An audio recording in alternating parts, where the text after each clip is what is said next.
Tools H10 air deflator tools are available. Harness tool T30, T20, T10, T8. Use the airbag removal tool into the bottom of the original wheel. Airbag holes on both sides. The removal tool should be pushed up to the spring like this, with both airbag springs poking open. The airbag will pop. With harness tools, pull out the connecting plug of the airbag in the disc. Also unplug the left wire harness in the disc connecting plug.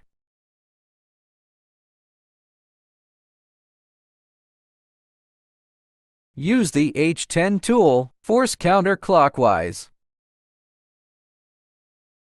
Loosen the center shaft screw.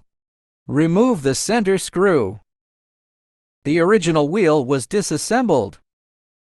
Remove the accessories from the steering wheel of the original car. Use the T30 to screw out the original disc. 4 large screws to hold the contact spring.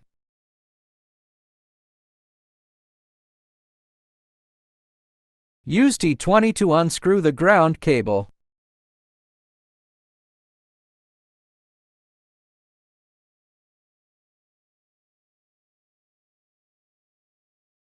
Use T20 to unscrew the ground cable. Unscrew the 4 screws in turn using T20.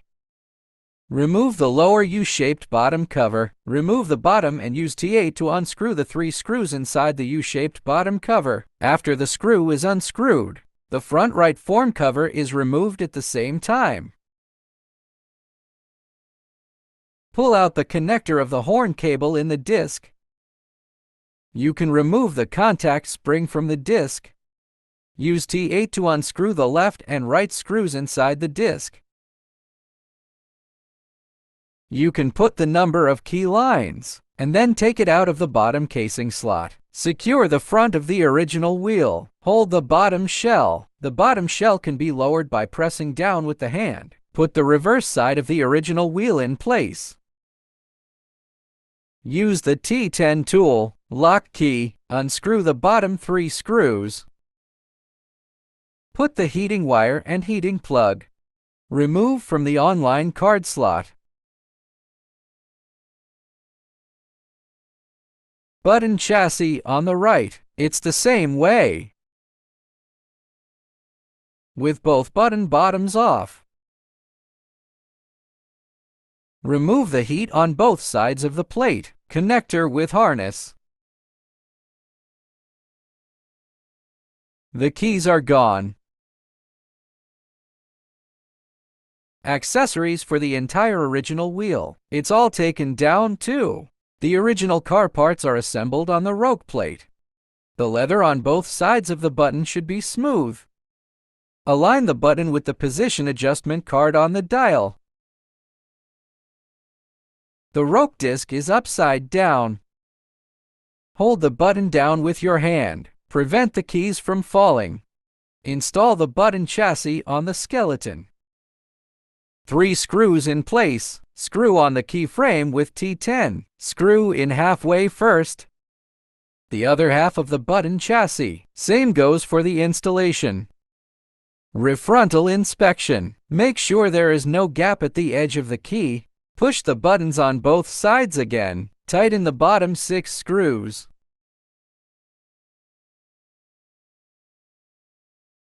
Put the yoke plate on the heating wire. Follow the grooves at the bottom of the keys. Cloth and clamp tightly.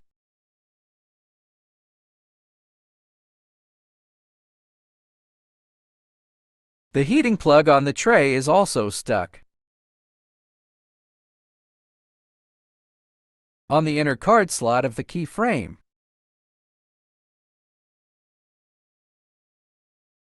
The button on the other side. The same operation. Cloth the corresponding card slots. The harness is stuck to the heating plug.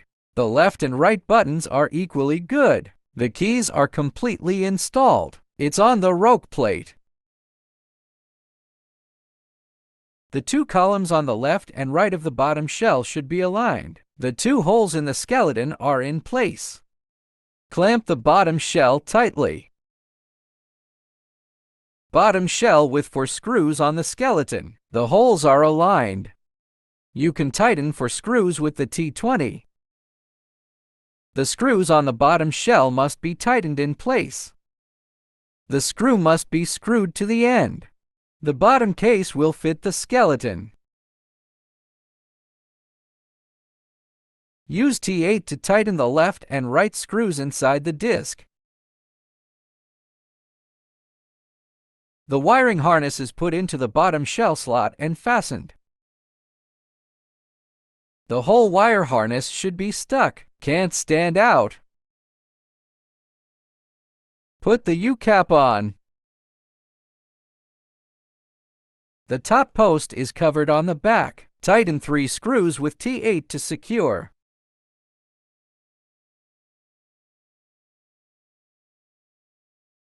Frontal inspection. The U-form cover can be installed when it is fitted. Clamp back U-shaped bottom cover.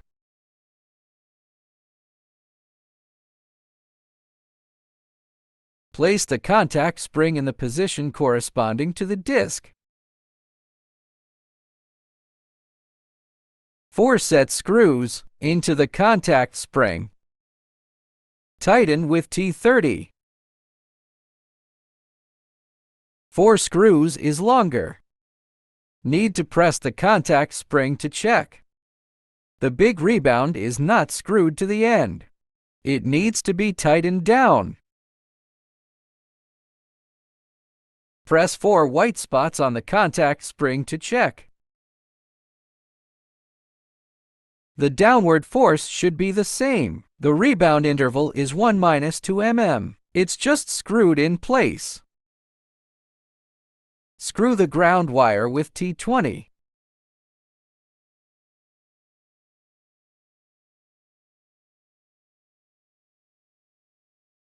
Plug in the horn cable jack. Fasten the buckle.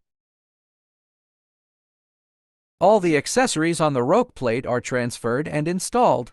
Can be mounted on board. Align it with the axle notch.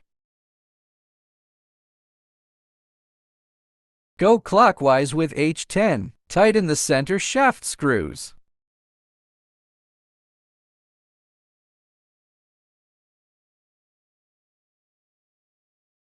Plug in the left steering wheel first. Connecting plug.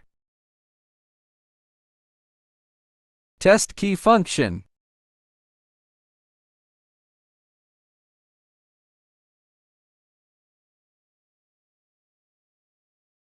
The airbag can be installed if it is functioning properly. The function is abnormal because the wiring harness of the original car is not plugged in properly. It needs to be removed and reassembled. Airbag installation. Plug in the airbag first. Press down on the 2 clasps aligned with the airbag. At the 3 and 9 points of the airbag. Press horn normal. The yoke disc is installed.